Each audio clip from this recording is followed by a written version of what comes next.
बिस्मिल्लाहिर्रहमानिर्रहीम। अस्सलाम वालेकुम नाज़रीन, आप यूट्यूब चैनल देख रहे हैं। मैं इमरान खान हूँ। आज 20 तारीख़ है जनवरी की और आज डोनाल्ड ट्रंप अमेरिका के 47वें सदर के तौर पे हलफ उठा लेगा।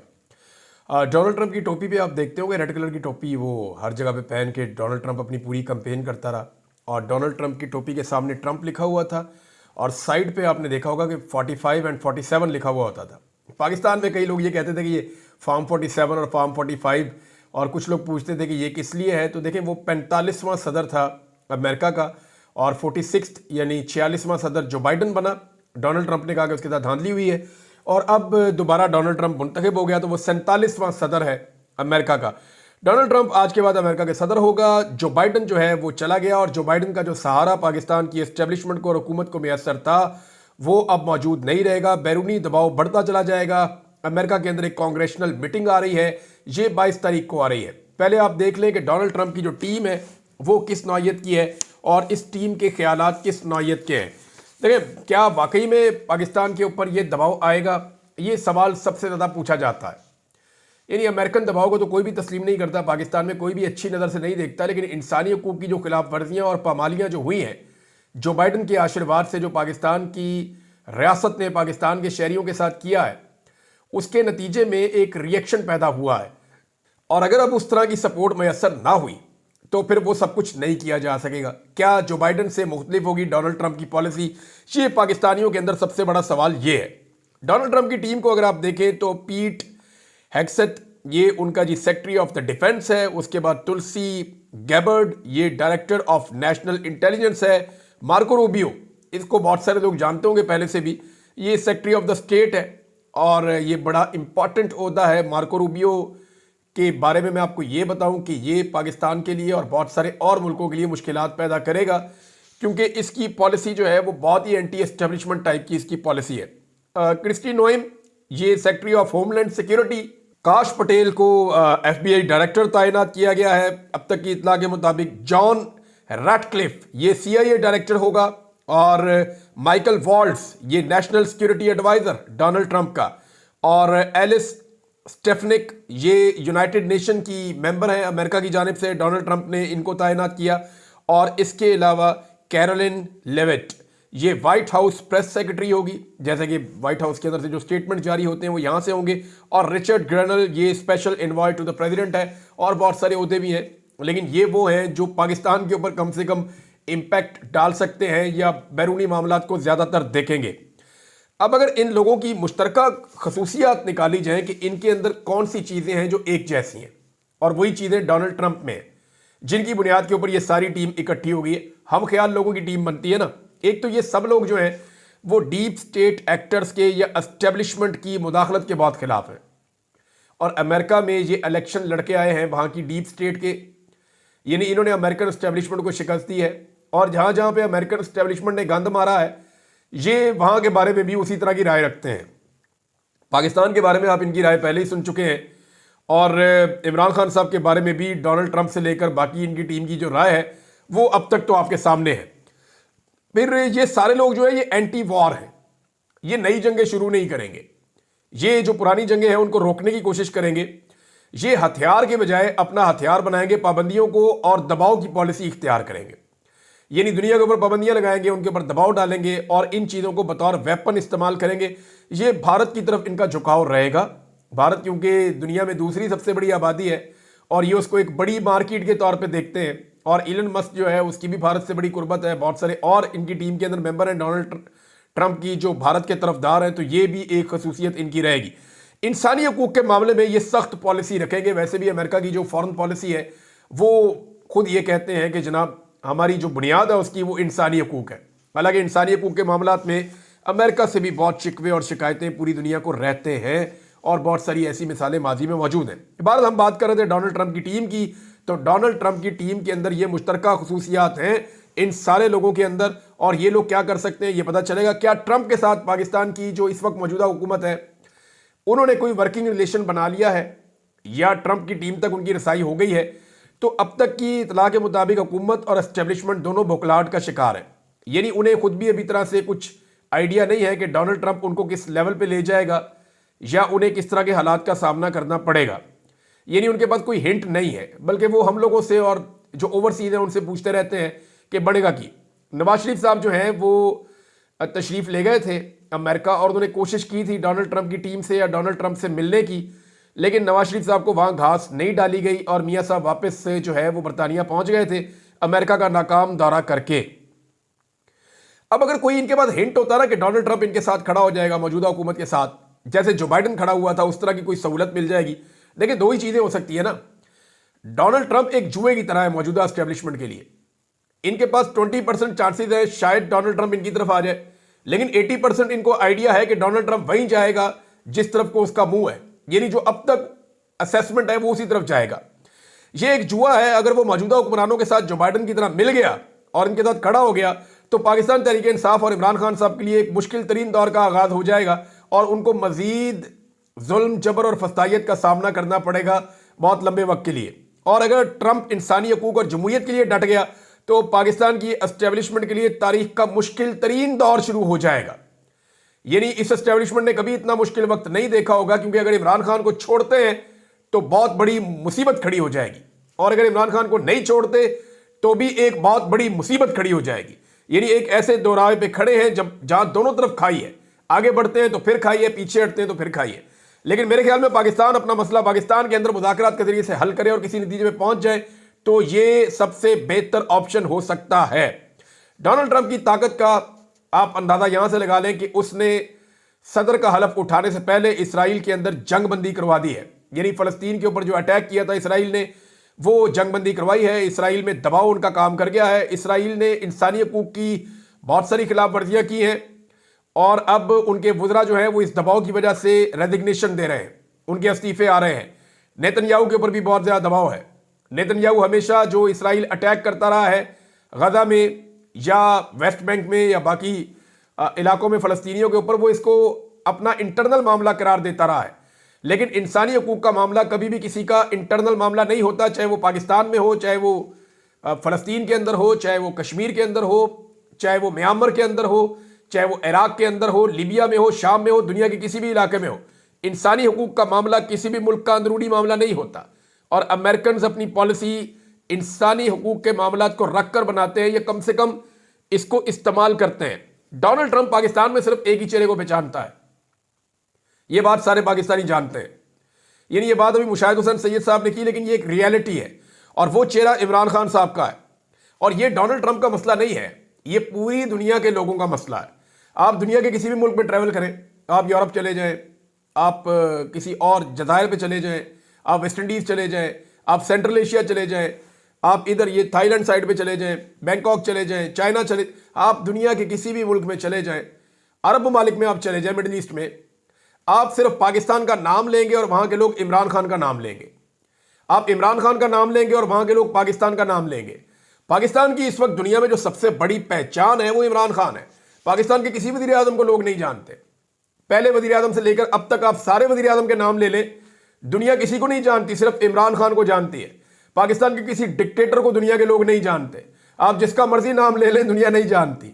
ना याह्या खान को जानते हैं, ना ज़ियाउल हक को जानते हैं, ना मुशर्रफ को जानते हैं, ना अयूब खान को जानते हैं, किसी आर्मी चीफ को नहीं जानते। पहले आर्मी चीफ से लेकर आसिम मुनीर साहब तक आ जाए, आप किसी को नहीं जानते। दुनिया को कोई पता नहीं पाकिस्तान का आर्मी चीफ कौन है, ना उन्हें पता होना चाहिए।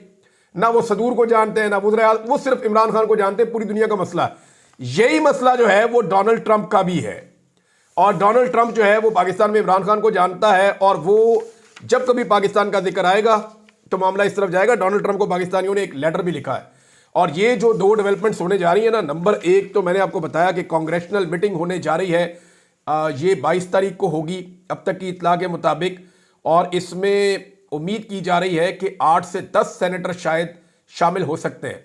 ये एक बहुत बड़ी कामयाबी होगी अगर इतनी बड़ी तादाद में ये जो मीटिंग है इसके अंदर कांग्रेसमैन आ जाते हैं, तो ये बहुत बड़ी कामयाबी है ओवरसीज पाकिस्तानियों की। और इससे पहले जो बरतानिया में हुआ वो भी बहुत बड़ी कामयाबी थी कि 15 एमपीज आए थे जो पार्लियामेंट्री मीटिंग है उसको लेने के लिए। नॉर्मली 2, 3, 4 एमपीज, इससे ज़्यादा नहीं आते।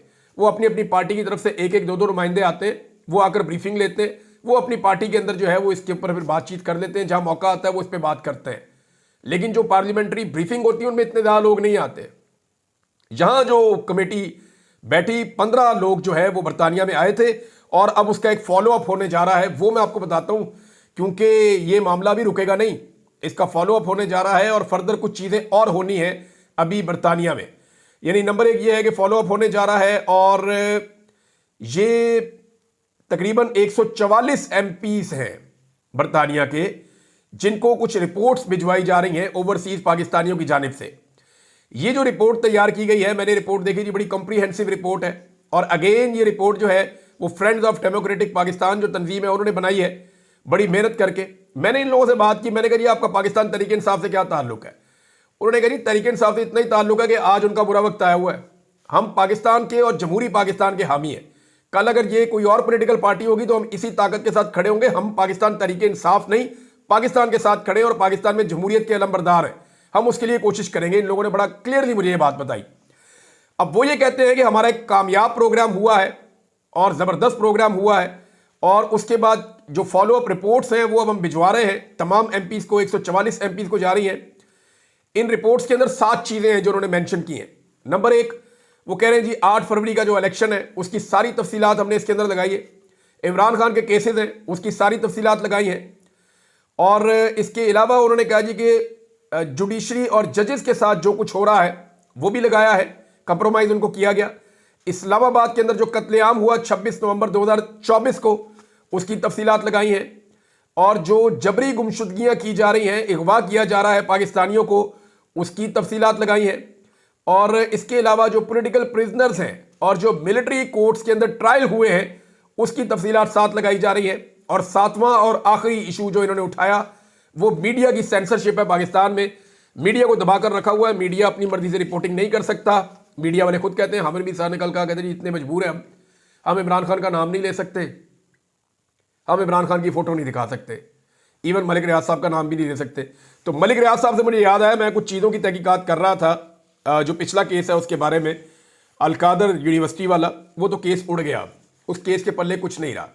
अगर कोई भी, यानी ये मैं कानूनी माहिरीन की राय आपको बता रहा हूं, अगर कोई जज कोई फैसला लिखते वक्त किसी दूसरी अदालत के फैसले का रेफरेंस डाले तो वो पूरे फैसले का रेफरेंस होता है, उसके हिस्से नहीं होते। ये आप समझ लें। ऐसा नहीं हो सकता कि एक जज एक फैसले का रेफरेंस दे अपने फैसले में, तो ये मुमकिन नहीं है कि वो उसके एक हिस्से का दे और दूसरा हिस्सा छोड़ दे। ये फ्रॉड इस फैसले के अंदर किया गया है। राणा साहब ने जो फैसला लिखा उसमें यह काम किया गया है। अब वो पूरे फैसला, अगर तो आपने रेफरेंस उसका देना है तो पूरे फैसले का देना है, और वो पूरा फैसला जो बता रहा है उसमें से चीजें छुपाई गई हैं जिसका फायदा इमरान खान साहब को होना था। अब वो चीजें सामने आ जाएंगी हाई कोर्ट के अंदर, तो दूध का दूध और पानी का पानी हो जाएगा। दूसरा, जो बहुत सारे जर्नलिस्ट हैं या वकला हैं, उनका ये कहना है कि जो 2 नए जजेस लाए गए हैं वो इसलिए लाए गए हैं ताकि पाकिस्तान तहरीक इंसाफ या इमरान खान साहब के केसेस को मैनेज किया जा सके। अब इमरान खान साहब के केस को अगर आते ही इनमें से किसी जज को दिया जाता है, एक नए जज को दिया जाता है, तो इतना हाई प्रोफाइल केस, एक साबिक वजीर आजम का केस, ये उस जज के साथ और इंसाफ के साथ ज्यादती होगी, ये नहीं होना चाहिए। अच्छा जी, इसके अंदर मामला तो अब बहुत क्लियर हो गया है, ये टिकना तो है नहीं। अब इसमें जो है वो ये भी बताया गया है, जर्नलिस्ट ये कह रहे हैं कि 2 चीजें इकट्ठी इमरान खान साहब दायर करेंगे। एक तो इमरान खान साहब की अपील जाएगी, एक आधे दिन में चली जाएगी इस्लामाबाद हाई कोर्ट पे, अपील के साथ जमानत की दरखास्त भी दायर होगी। ये 2 चीजें जानी है, साथ अपील जानी है, साथ जमानत की दरखास्त जानी है। और ये बात आप याद रखिएगा कि 1 से 1.5 माह से ज्यादा जमानत की दरखास्त जो है वो पेंड नहीं हो सकती। 1 से 1.5 माह के अंदर जमानत का फैसला हो जाएगा और इमरान खान साहब को इसमें डेफिनेटली जमानत मिल जाएगी। ये नहीं हो सकता कि इसमें जमानत ना मिले। अब जनाब, ये जो मामला है ये शुरू हुआ था उस वक्त जब मलिक रियाज की फैमिली ने खरीदा था 1 हाइड पार्क। ये आई ना कहानी, इसके बारे में मैं लगा हुआ था कि ये हुआ कैसे था।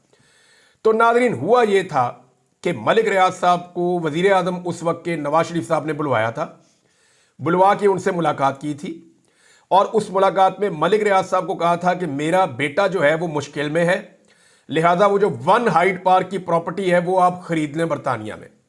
और फिर हसन नवाज ने 2 नंबरी करते हुए वो प्रॉपर्टी दुगनी कीमत पे बेची मलिक रियाज साहब के साहबजादे की कंपनी को। और ये एक धोखा दिया गया था। यानी जो 9 अरब की प्रॉपर्टी थी उसको 18 अरब में बेचा लगभग।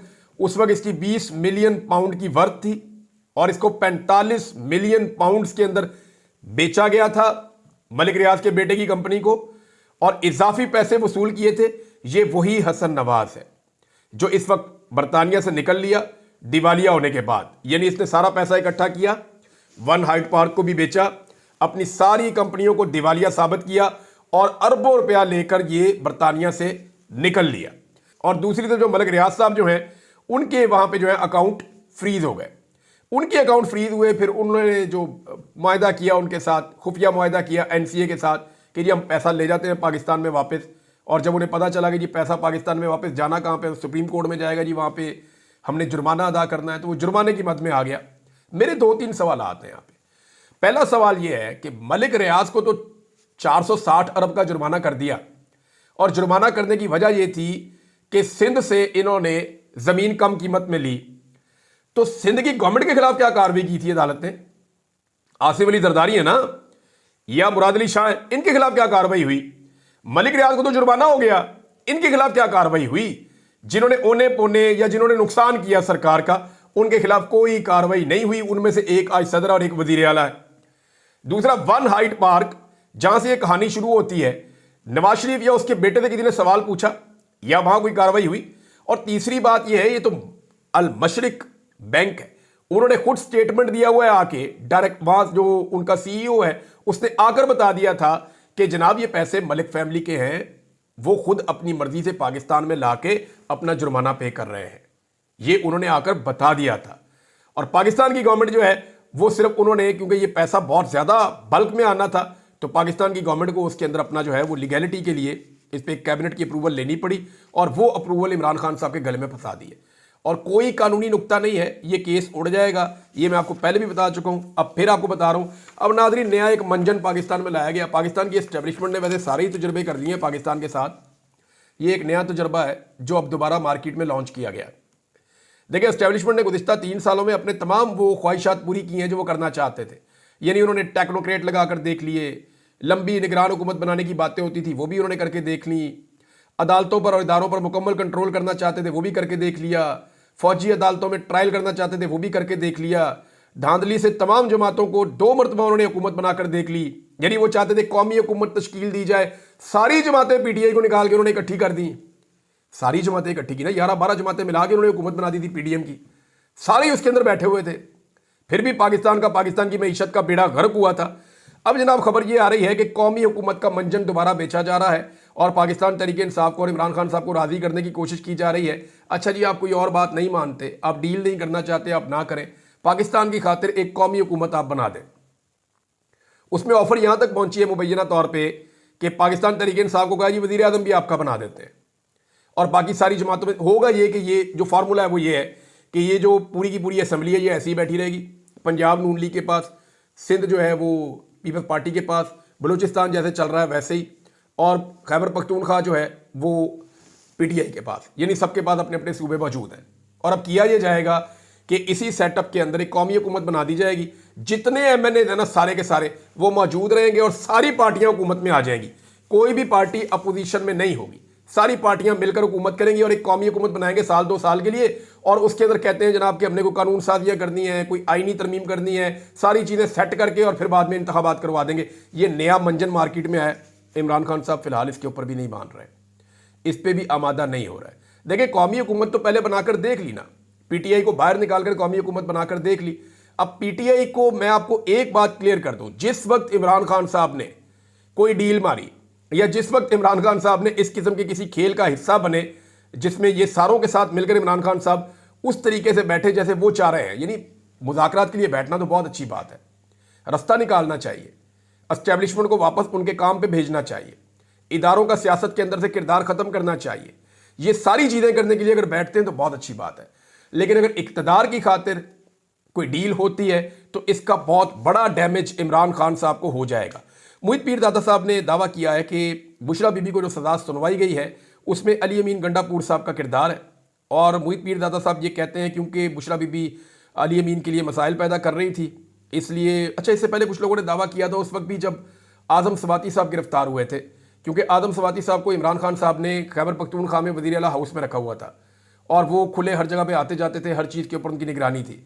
लेकिन फिर जब वो गिरफ्तार हो गए और लंबे अरसे तक के लिए, तो कुछ लोगों ने उस वक्त भी इस किस्म का क्लेम किया था जो अब मुईद पीरज़ादा साहब कर रहे हैं, और वो ये कह रहे हैं कि जनाब बुशरा बीबी की गिरफ्तारी के पीछे अली अमीन गंडापुर इसलिए है क्योंकि अली अमीन गंडापुर साहब को लगता था कि मेरे मामलात के अंदर मुदाखलत हो रही है और उनके लिए परेशानी पैदा हो रही है। देखना ही होगा कि इस पर बुशरा बीबी और इमरान खान साहब क्या मौक़िफ़ देते हैं। अभी जेल से तो फिलहाल वो नहीं दे सकते, लेकिन फ्यूचर में ये चीज़ें खुलती होती हैं बड़े लंबे अरसे के बाद, तो देखते हैं बाद में क्या होता है।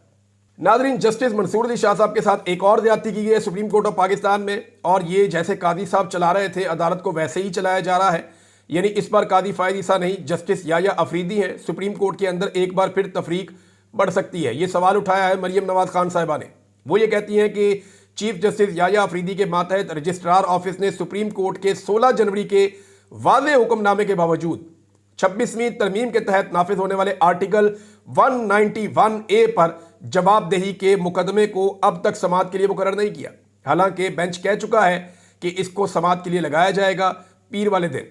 जस्टिस मंसूर अली शाह, जस्टिस आयशा मलिक और जस्टिस अकील अब्बासी ने हुक्मनामे में लिखा कि मुकदमा 20 जनवरी दिन 1 बजे समाअत के लिए मुकर्रर किया जाए, यानी आज के दिन, मगर अब तक काज लिस्ट जारी नहीं हुई और ज़राए का दावा है कि जारी होगी भी नहीं।